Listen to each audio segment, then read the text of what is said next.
I truly believe that every entrepreneur has some sort of fear around marketing. Am I right? Some of the biggest fears that I've heard from my clients are I'm going to look so silly on video, or no one's ever going to buy my stuff, right? Or how about I'm going to waste a ton of money, especially when it comes to Facebook ads, or I'm just going to be wasting my time.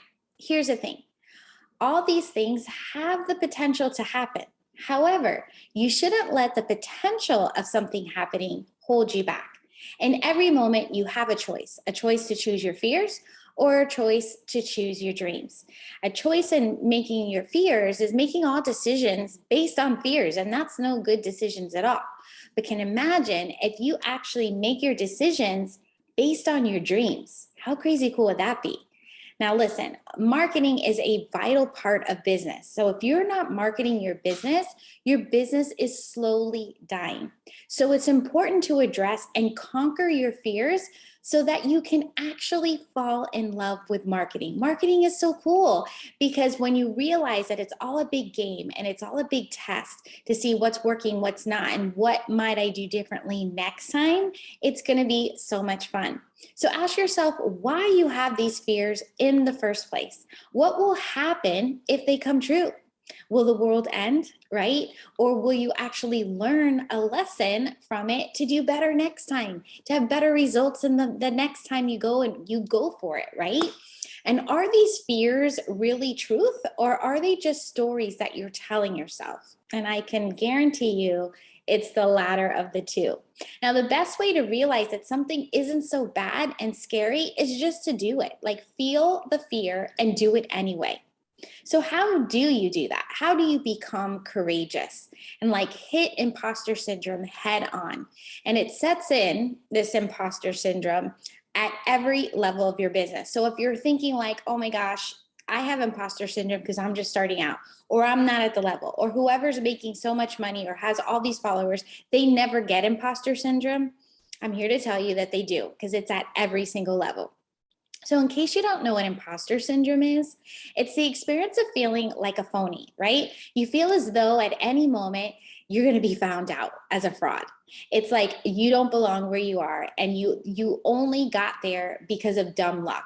It can't affect anyone, no matter what their social status is, their work background, their skill level, or degree of expertise.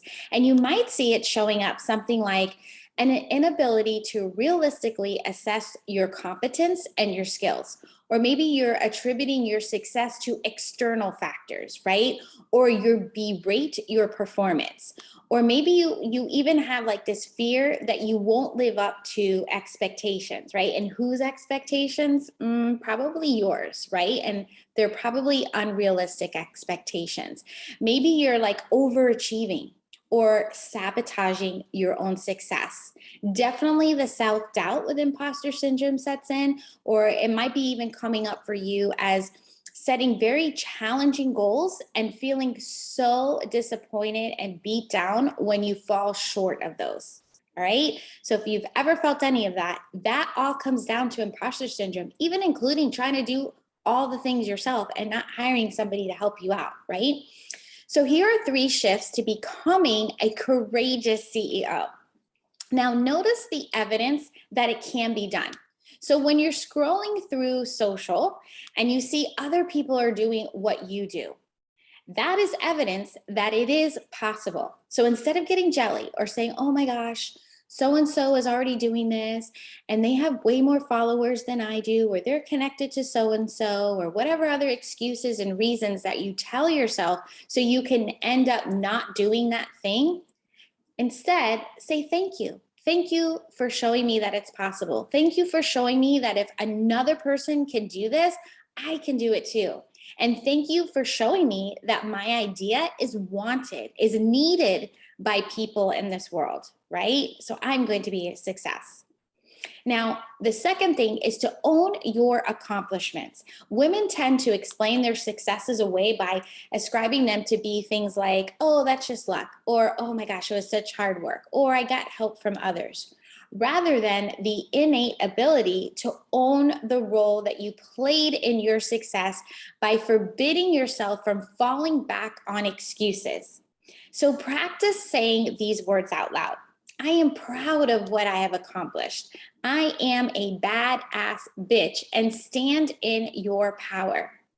And then the third thing is to become aware.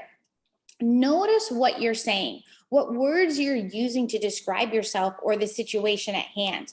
Like, give permission to someone, like a coach, maybe your business bestie or your spouse, to call you out when they hear you speaking in a way that doesn't really serve you, right? So catch yourself, cancel it immediately. So, literally, when you say something, say cancel, right? Because here's the thing, the universe is like a secretary. They have their little note and their little pen, right? Notepad and pen, and it's making notes of everything that you say, right? And it's giving you in return what you want.